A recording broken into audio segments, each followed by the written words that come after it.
Welcome, Alex, to Metallarium Pages. It's a great pleasure to talk with you about Temple of Void, this new album, and more things related to the metal world. Starting with a common question: how have you been, the band, during these crazy times? Because we are started a pandemic 2 years ago.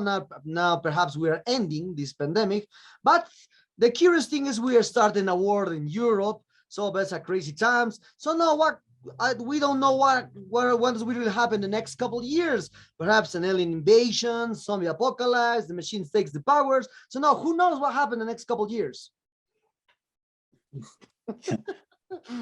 Well, hopefully some sort of return to some state of normalcy. Hopefully love instead of hate and war, would be my answer. I'll be optimistic.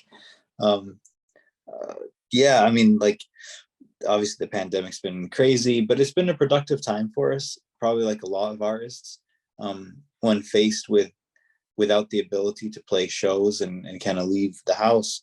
One of the first places that you gravitate towards and start venturing out towards is band practice, because you've got a close set of friends, you can kind of keep traces on who's been where and how comfortable you are. So one of the first things that we did after a couple months of early lockdown stuff was to start practicing again. And we decided, as you can imagine, let's write a new album. We didn't anticipate, we did The World That Was. It came out in March of 2020.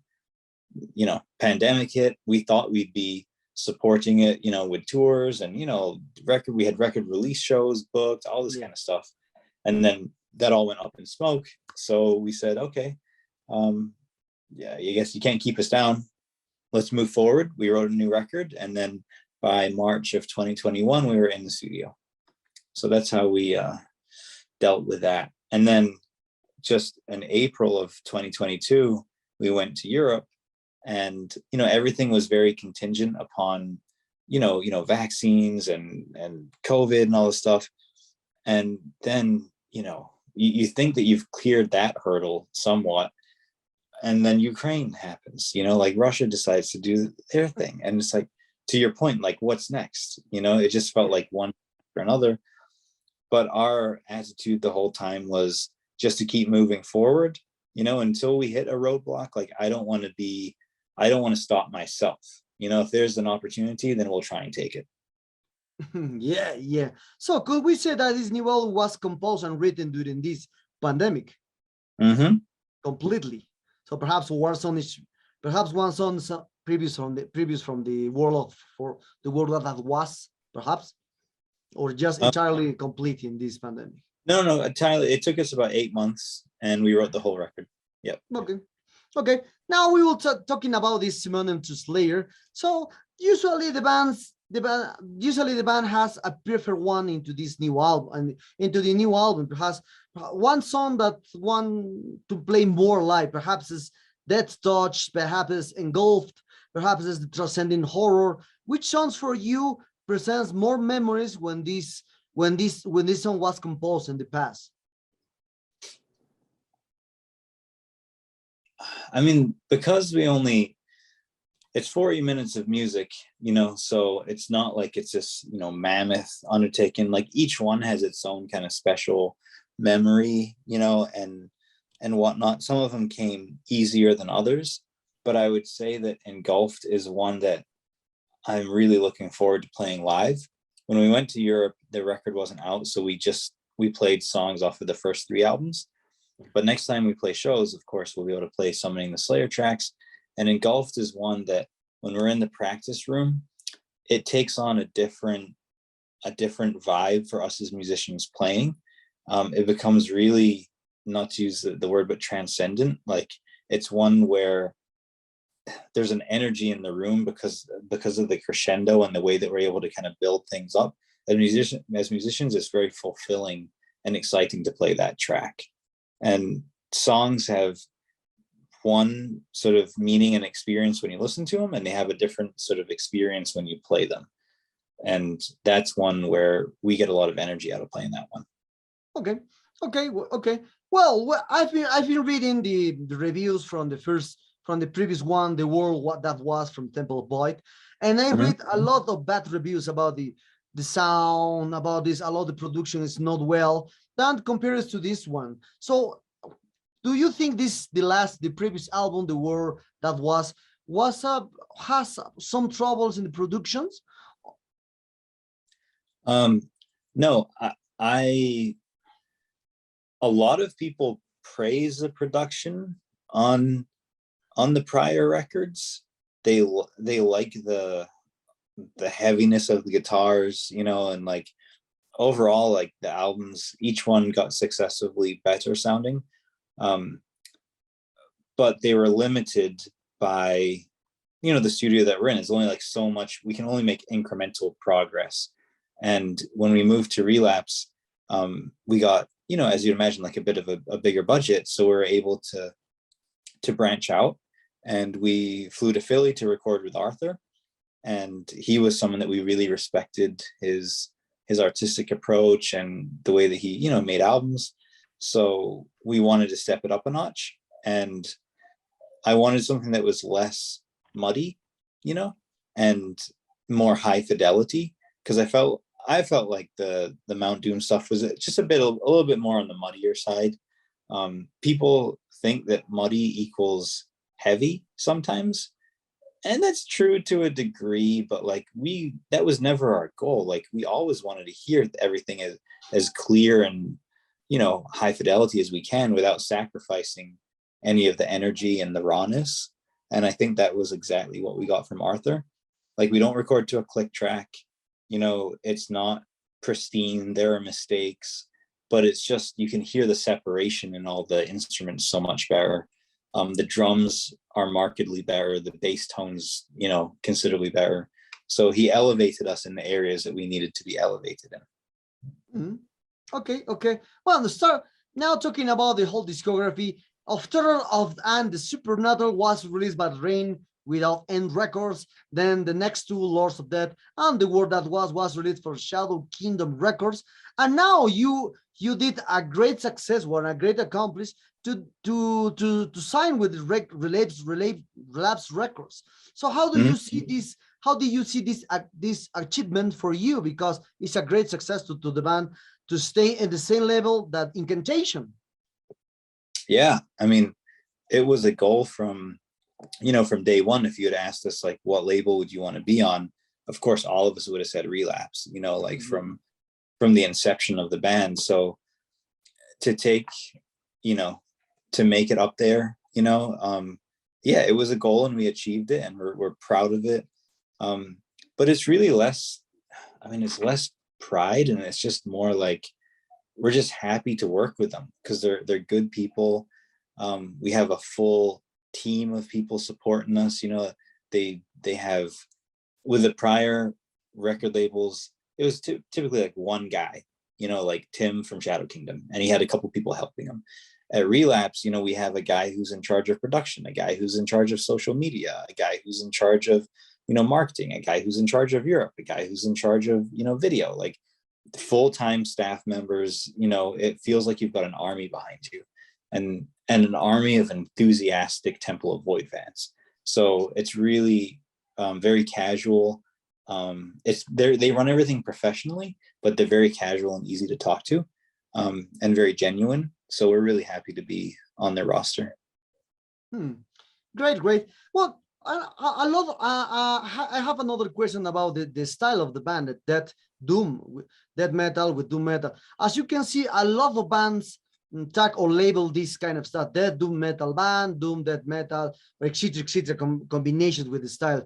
So how do you see exactly this point of view of the music? In which moment did death metal fusion with the doom metal part for you especially? Well, I think death doom is one of those genres that it's all in the descriptor. It's death metal and doom metal, you know, and like if you're not taking elements of death and elements of doom, then you're not death doom. We had a conversation the other day with Banger TV where we were debating like the top 5, like, you know, modern death doom bands, you know, the legends, you know, the top 5, old school, death metal, death doom bands, and we had this whole conversation about death doom and its origins and everything. And on the one hand, it's easy to define because you take some death, you take some doom, you put it together.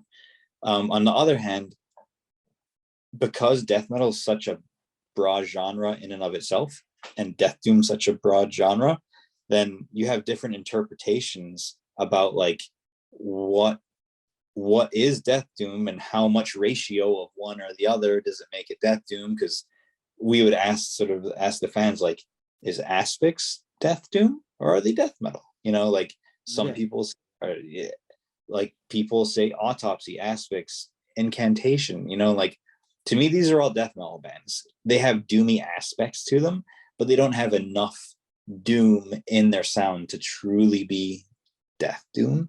But of course you look at Paradise Lost Gothic, or Lost Paradise, or Shades of God, and you're like, that's clearly taking death metal elements, doom metal, putting it together, and that's like the blueprint. So at the end of the day, we ended up suggesting that Paradise Lost, My Dying Bride, and Catatonia were the three sort of godfathers of mixing death and doom together to create what we would call like the blueprint for death doom. And maybe most any band could trace, if it's death doom, could probably trace its lineage somehow back to Catatonia, Paradise Lost, My Dying Bride. I think that's maybe fair to say. Okay, well, it's curious to say about this death doom or doom death that you talk with headbangers, because 2 years ago I spoke with Andrew from My Dream Bride, and I asked him the same question.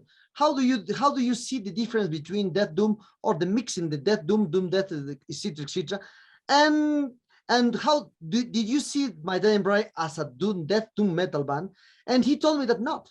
It's a doom metal band, because if we relate the death metal part, you have all the time you have to receive a punch in the face. That's the concept of death metal. But when you try to relate with the doom metal stuff, it's not clear because it's more melancholic, more melodic. And when you mix that, it's not enough to well receive a punch in the face. So are you according with his stuff?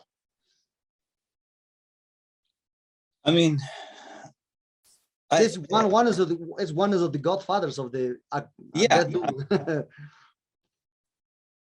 I mean, I think that makes sense from his perspective, because oftentimes originators, like real innovators, they don't know that they're innovating a whole brand new genre. Like, they're just they're approaching something in a unique way. It comes out what it is, but oftentimes they don't set out to invent a whole genre. It's only in hindsight when you look back and then you see, we can all point it back to, this or that, and so it makes sense. He's a doom, he's in a doom band. They're adding death metal elements, but he calls himself doom. But the impact and the blueprint that they set, whether knowing it or not, was definitely like a blueprint for people to jump off from, and build from, Yeah. Now talking about this, returning to this Simone and the Slayer, what are the biggest strangeness this Simone that Slayer has compared to the previous wars in the band? Because I feel the band is more solid into this one, but in some point I remember I try to see in some way the rawness of the terror and the supernatural, because I love that record. The Lords of Death, the rawness, the aspect of very dark in some ways, but this new one is more solid. Yeah, I mean, I think there are a couple aspects to it that make it stand out. Definitely the production. It's all preference. I mean, like people listen to, black metal that sound like it was recorded in a trash can, with like the worst sounding, and they love it. I mean, we all listen to demos, that sound like crap, but like there's an energy and stuff. So production isn't everything. But we set out to achieve something. We achieved it. I really think the balance of the instrumentation is a lot more nuanced. So you can hear the layers, you can hear what's going on. It's way more textural. So I think we set out to achieve something and Arthur nailed it for us. Where I think it continues to build from the prior records in particular is with the synth and the sound design. So Of Terror and Supernatural has synth on maybe 2 or 3 tracks from Omar, a friend of mine. And then when we went to Lords of Death, he continued and he did some synth on a few songs. But in hindsight, I felt like the level wasn't right. Like we could have mixed the synth up a little bit more and gotten more out of it. So when we got to The World That Was, we nailed the level. So the synth feels a lot more integrated and more part of the songs on The World That Was. And we also worked with my friend Meredith, who's a sound designer. So she does sound design for movies and commercials. She wasn't approaching the songs from a musical perspective, you know, and like, you know, playing keys and all this kind of stuff. She was approaching it like she was scoring a film. So we also, on The World That Was, we had synth or sound design on all of the tracks. So we kind of learned that, it, you know, we planted the seeds on Of Terror and we kind of watered them on Lords of Death. When we were in The World That Was, we nailed it. We're like, okay, synth on everything, synth or sound design on everything, and we turned up the volume. And I did the synth on Leave Light Behind. So then when we went to Summoning the Slayer, we took what we learned and we carried it forward. So we also had Omar and Meredith provide synth and sound design for the whole record. And then on top of that, and we got the level right. And on top of that, Meredith created this sort of cave ambiance that connects all the songs together. And so that was another step up for immersion and just kind of bringing people into our world and kind of sucking people into the artwork, was connecting the artwork with that sound design and that ambiance that kind of ties it all together. So I think each record we've able to step up the immersion and the overall kind of presentation between visuals and audio. Okay. Now returning to the well, to with the conversation about the Death Doom or Doom, that's for me is the same. So which are for you the main difference that the US Death Doom scene has from especially from the 90s compared to the British Death Doom that that create in the 90s, because you belong to the new wave of Death Doom metal bands around the world? Yeah, I mean, I think that's a relatively easy distinction. I think the North American approach overall is more rooted in slow death metal and oppressive, pummeling, you know, depressive music. It's almost more monolithic and just, it's like a slow moving tank or something. And in Europe, I feel the Death Doom was a lot more melancholy and a lot more, for lack of a better term, maybe like artistic or aristocratic or gothic, you know, like it definitely had, it didn't have that same crushing weight of, you know, guitars and ambiance. It was almost more like mentally and emotionally crushing, and it's more somber, I think, you know. So yeah, melancholy and somber, those are words that I would use to describe the European approach. And like, just, I don't know, massive and crushing and slow, like slow death metal is kind of like where I see the North American approach. Like I think of like in winter, you know, and like how they do it. Yeah. That's relating to the with this question. But I spoke with a lot of bands in Europe, and all the bands from Europe told me that the bands from Europe are more melancholic, more melodic, more cold in especially talking about the black metal stuff. But always American bands almost brings his foot with the strong riffs, with the furious riffs, Angel Corpse Morbid Angel, Suffocation, etc., and a lot of bands. So why the American bands or especially Metallica, Slayer? So why the American bands usually plays more louder, more stronger, more heaviness than the European bands? Perhaps this has had to do with the social aspects in US that the Europe doesn't have. Who knows? I don't know. I mean, I think maybe I don't think that. I mean, something like heaviness is such a subjective term. And like the other day, we posted, I forget like what site, Revolver, I don't know, some site. It asked us like, our top 10 heavy doom bands.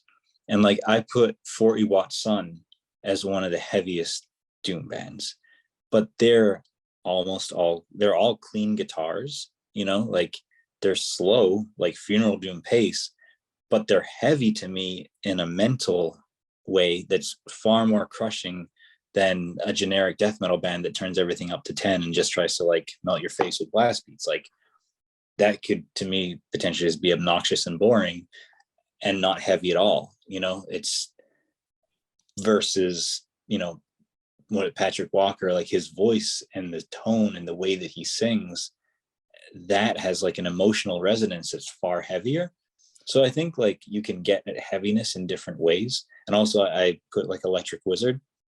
They're also, obviously from Europe, and they're heavy in a different way, than, I mean, no one's going to say they're not loud and heavy and turning everything up and crushing.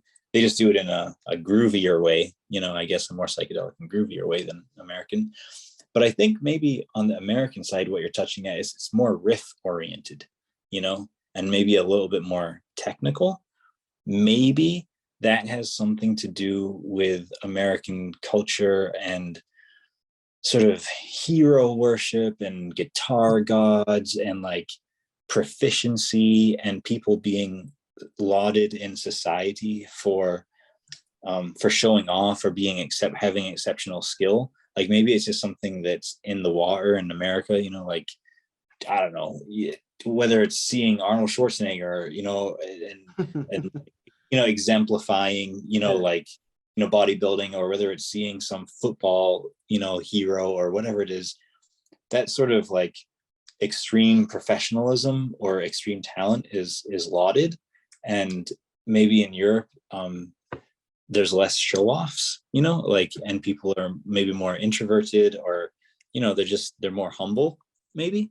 So that whole show-off and that kind of riff-oriented thing, I've never thought about it before, but maybe that's got something to do with it. And people in America, they just want to be more, I don't know, showy, and with being more notes per minute. I don't know. Yeah, who knows? So, well, now talking about the history in general of the band, you start the band with Brand, Jason, Mike, and now the four of you are in the band since that day. So in 9 years you are together and releasing 4 albums. So how did you see the change over the time with Temple of Void? Because it's 9 years, 4 albums is short times to release 4 albums. Mm-hmm. Yeah, I mean, the only change we've had in lineup was Eric leaving and Don taking over. So the only change has just been on guitarist, like one member. It made a difference, but there was enough of the core, of the band that it didn't completely like upend everything and, completely change. Because from a songwriting perspective, everybody in the band always collaborates on the composition and the overall, song structure and just in the band in general. And I'm a core riff writer, so it's always me and the other guitarists who write the riffs, but the whole band collaborates on taking those riffs and turning them into songs. So that didn't change. We just had a different riff writer to mix with me. So I think we had a strong vision from the beginning.